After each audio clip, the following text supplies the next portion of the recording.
Jean Sougaret est un des personnages dont on se souvient dans une commune. Pour beaucoup, c'est un illuminé qui a vécu sur Asquin de 1871 où il est né et qui est décédé en 1943.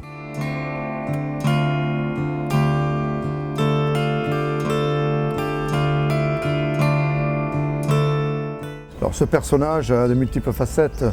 Au départ, c'est une personne d'une famille de 13 enfants qui naît à Asquin, qui va à l'école à Asquin, qui continue ses études à l'école Sainte-Marie au collège à Saint-Jean-de-Luz, où il est prix d'excellence. À l'âge de 15 ans, il revient sur Asquin, où il travaille avec sa famille, il fait le boulanger. Dès l'âge de 15 ans, il est le sacristain de l'église d'Asquin. C'est là que sa passion pour la religion se révèle. Et il a un problème qui lui arrive dans les années qui suivent, très très vite d'ailleurs, c'est qu'il est atteint de surdité. Alors de surdité, lui prétend que c'est parce qu'il sonnait les cloches et un jour il a reçu un coup de cloche sur la tête. D'autres disent que c'est des problèmes de croissance. Ce qui est sûr, c'est que Jean Sougaret, on l'appelait Jean Loucia, le grand. Loucia, au moment de passer le conseil de révision, il est donné à 1,87 m de taille. Et bon, un peu plus tard, les gens le disent, il dépassait 1,90 m, ce qui était très rare pour l'époque. Il était très grand et très mince. Alors, il s'est démarqué d'abord, je dirais intellectuellement. Il s'intéressait à tout ce qui était ouvrage.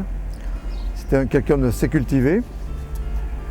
Il a pris le magasin, une épicerie qui est derrière la place d'Asquin, derrière le fronton. L'épicerie du Perret. Il l'a prise avec sa sœur en 1894. Il a tenu cette épicerie pendant plusieurs années.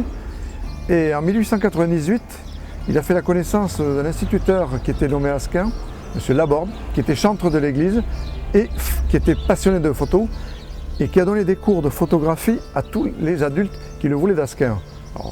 Jean Sougaret était le premier à s'inscrire et il en a tiré une passion pour la photographie et la carte postale. Et ce Sougaret a édité un millier, on pense, de cartes postales sur Asquin, Urugne, Véra, Saint-Jean-de-Luz, Sarre et surtout même Bidart et Guétary.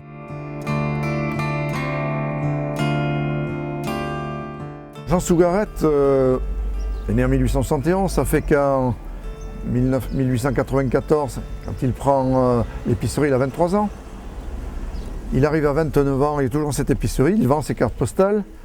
Et là où tout se gâte pour lui, où commence à se corser, c'est 1912. En 1912, il prétend avoir vu la Vierge, une apparition de la Vierge dans l'église d'Asquin, alors qu'il jouait de l'harmonium. Parce que Jean Sougaret jouait de l'harmonium à l'église, sonnait les cloches, s'occupait de toutes les processions et des reposoirs.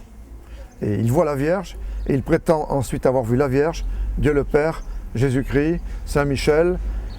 Et il se met en tête de reconstruire l'église, la chapelle Notre-Dame de Socorri, qui avait été abandonnée après les guerres de Révolution, sur les flancs de la Rhune. Cette chapelle est trinitaire, effectivement, c'est assez rare pour le Pays basque, et elle est orientée le sens opposé des chapelles traditionnelles, c'est-à-dire que le chœur n'est pas du bon côté. Elle est implantée effectivement sur un plateau, sur les flancs de la Rhune. Elle est non loin d'une source, une source miraculeuse, dont Jean Sougaret se servait bien entendu, qui guérit l'eczéma. Mais ça ne date pas de lui, puisqu'en 1810, bien avant sa naissance, un curé d'Asquin signalait qu'il y avait une source qui guérissait l'eczéma à Asquin. C'est une source qui suinte. Et j'en ai fait la vérification. J'ai porté de cette eau à 2 personnes qui avaient de l'eczéma. Ils s'en portent mieux.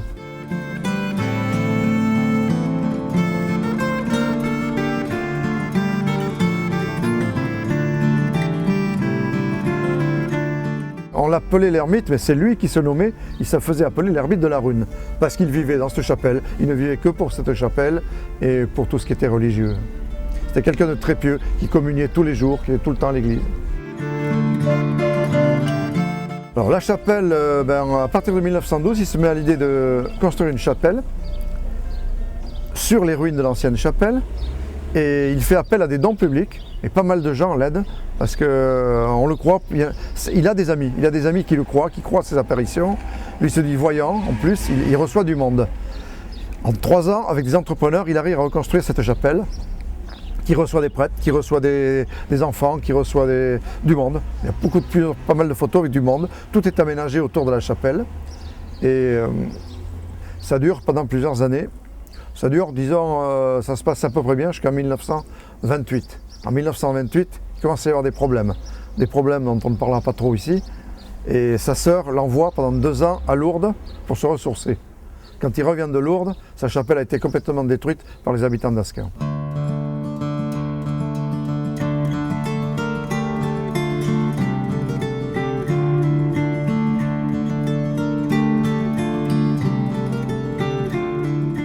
Par la suite, bon, sa sœur, il vit avec sa sœur qui était religieuse, qui décède.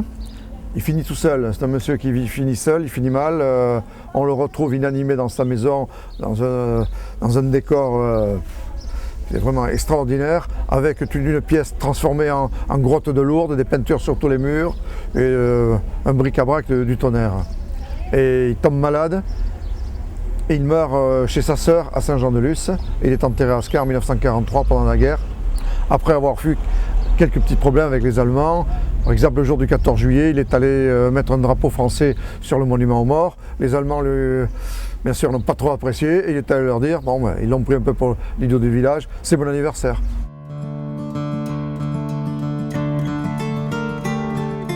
On l'a voulu le faire passer pour l'idiot de village, mais en réalité, c'est quelqu'un qui a eu un prix d'excellence dans le secondaire. C'est pas l'idiot du village. Il a pété les plombs, comme on dit maintenant. Hein. Il y a une période où Jean Sougaret, avec ses problèmes il a eu des problèmes d'apparition et des problèmes avec l'évêque.